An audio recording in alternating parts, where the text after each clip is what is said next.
Bonjour et bienvenue dans ce Flash Info du mardi 7 mars 2023. Une journée de grève démarrée à 5h30 par le blocage du dépôt des bus Impulsion à La Roche-sur-Yon.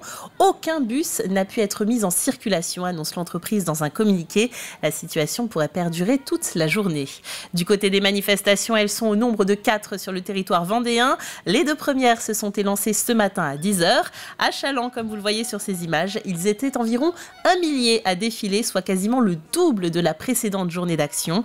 Depuis la place Charbonnel, le cortège a rejoint le rond-point de l'Hyper-U à l'entrée de la ville pour bloquer la circulation. Écoutons un représentant de la CFDT. On ne pourra pas travailler aussi longtemps qu'il le prévoit. On va augmenter le problème de maladie, on va augmenter le chômage des seniors, parce que rien n'est mis en place dans cette réforme pour accompagner les seniors, et puis pour accompagner, il n'y a rien sur la pénibilité, il n'y a rien sur l'emploi des seniors. On veut juste nous faire travailler plus dans les mêmes conditions qu'à l'heure actuelle, et la pénibilité est déjà mal reconnue et on souhaite que ce soit mieux reconnu pour pouvoir continuer à travailler. On n'est pas contre le travail, mais on veut travailler et puis profiter de notre retraite comme les autres. Et dans le même temps, la mobilisation est forte aussi du côté de Fontenay-le-Comte. À l'appel de l'intersyndicale CFDT, CFDT, CGT, FO, FSU, Solidaire et CRS, ce sont près de 1200 manifestants selon les forces de l'ordre et 1500 selon les syndicats qui étaient rassemblés place de Verdun.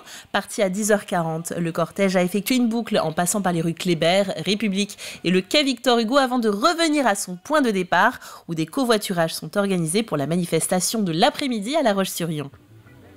Je suis par ma présence dans ce mécontentement qui devient une généralité en France. Je pense qu'il est temps, c'est le jour J, c'est le grand jour pour qu'on puisse vraiment mettre un grand coup à tout ce qui se passe dans notre pays. On est là pour défendre nos droits, défendre ce dont les anciennes générations se sont battues pour. 2 ans de cotisation de plus pour 2 ans de retraite de moins, c'est complètement injuste. C'est plus pour mes parents, tout ça, qui vont travailler longtemps alors qu'ils sont déjà fatigués de travailler, donc je vais faire la grève. Travailler jusqu'à 64 ans, ça va faire beaucoup quand même. Donc autant faire bouger les choses maintenant, le temps que c'est possible. Une autre manifestation a eu lieu actuellement au Sables-d'Olonne. Le rassemblement était prévu à midi. Selon nos premières estimations, il n'y aurait qu'une 60aine de participants. Et le grand rendez-vous de la journée démarre à La Roche-sur-Yon à 14h30. Au cœur des débats sur le recul de l'âge de départ à la retraite, la pénibilité au travail et les carrières longues. Des notions loin d'être abstraites dans le domaine des travaux publics. Agathe Poulet s'est rendue à Esnay avec l'entreprise Avrit pour en avoir un exemple. En seulement une semaine, Jean-René et Aymeric vont créer une voirie pour une future construction. Ce matin-là, les ouvriers protègent les tuyaux sous un temps clément, ce qui n'est pas toujours le cas. Déjà l'hiver, faut supporter l'humidité, le froid, tout ça. Puis c'est vrai que l'été aussi, c'est vrai que les étés sont de plus en plus chauds, donc c'est quand même assez pénible. Dans les petites entreprises comme on est amené aussi à descendre dans les tranchées. En fait, on est conducteur d'engin, mais aussi on fait la pose des tuyaux, on fait tout ce qui est à faire au sol également. Au-delà de l'adaptation au climat, il s'agit avant tout d'un métier physique qui peut se faire ressentir malgré l'évolution des conditions de travail dans le domaine des travaux publics. Au bout d'un certain nombre d'années, on commence à le ressentir, le cœur nous le fait ressentir. Bon, c'est vrai qu'aujourd'hui, il y a une évolution, il y a beaucoup plus de matériel qu'il y avait autrefois. C'est un peu moins pénible quand même qu'à une époque. Et quand on arrive à plus de 50 ans, ça commence à se faire ressentir. Le soir, physiquement, on est un petit peu rincé, quoi. Dans le métier depuis plus de 30 ans, Jean-René a conscience des risques sur sa santé physique sur le long terme. À 53 ans, il n'est pas certain pour lui d'attendre la retraite à 64 ans si la réforme est adoptée. Je pense que dans des métiers comme le nôtre, il serait préférable d'avoir une retraite plus tôt. Dans notre métier, arriver à 60 ans, déjà, je pense que c'est déjà bien. Physiquement parlant, c'est déjà beaucoup. J'ai démarré, j'avais 16 ans, donc je pense que 11 ans, ça va être long. Physiquement, je ne sais pas si je tiendrai, quoi. Quant à Aymeric, il exerce ce métier depuis plus de 15 ans. Il comprend l'inquiétude face à la réforme des retraites dans la filière du bâtiment.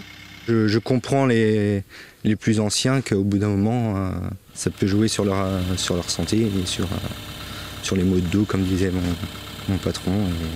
Il faut prendre soin des plus anciens, quoi, parce que déjà qu'on n'est pas on trouve pas le personnel qu'on voudrait, donc voilà. Un personnel qui manque à l'appel face aux contraintes physiques de ce métier. Allez, on découvre à présent un bus bien différent de ce que vous avez déjà pu voir. 8 couchettes, douche, WC, cuisine et même une tireuse à bière. La ligne 0 promet de vous amener en all-inclusive sur des circuits uniques. Un nouveau concept d'hôtellerie itinérante venu des USA qui voit le jour en Vendée grâce à une opération de financement participatif. Les 2 jeunes entrepreneurs à sa tête nous font découvrir Didier, leur bus tout confort.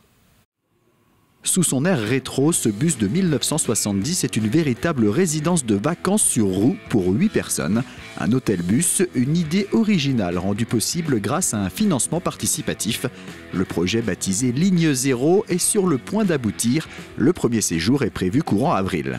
Ces 8 personnes, on va leur faire découvrir un territoire comme le territoire vendéen en leur proposant tous les jours des activités, des repas avec des restaurants, des repas aussi à bord du bus et puis évidemment les trajets à bord et les nuits à bord. Donc c'est un peu ça l'exclusivité avec le bus, c'est qu'on va dormir dans des endroits un peu privilégiés. Didier le bus, du prénom d'un carrossier particulièrement investi dans le projet, contient tout le nécessaire. Cuisine, couchette, sanitaire, alimenté par des panneaux solaires, de quoi profiter des différents road trips proposés. Tous les ans, sous forme de programmation, en fait, on va organiser 3 séjours différents. Donc là, on a un tour dans le sud Vendée avec la Venise verte, la balade en barque, le Veillon avec la dégustation d'huîtres. On part ensuite vers les vignobles pour terminer au Grand Parc du Puy du Fou. Pareil pour le Lot, donc un circuit différent, plutôt sur Rocamadour, Saint-Cyr-la-Popille, les plus beaux villages du Lot. Et ensuite une route des vins d'Anjou, dégustation de vin, visite de champignonnières et puis balade sur la Loire. Voilà.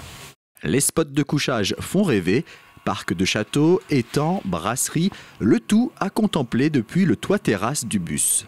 C'est vraiment des espaces assez privilégiés. L'idée c'était surtout de ne pas aller dans des endroits où on irait avec son propre van. Parce que nous on est très fan de la van life parce que c'est aussi le cœur de notre projet. Mais l'idée c'est de proposer quelque chose de différent que les van lifers ne feraient pas seuls. Parce qu'il faut le prévoir en avance, parce qu'il faut avoir les autorisations nécessaires, etc. Et donc c'est ça vraiment qu'on veut apporter avec ce projet Ligne 0. 350 km seront parcourus en moyenne par circuit, l'occasion de se rendre compte qu'il n'y a pas besoin d'aller bien loin pour profiter de la beauté de notre territoire. Fin de ce flash, on se retrouve à 18h pour un journal complet, à plus tard.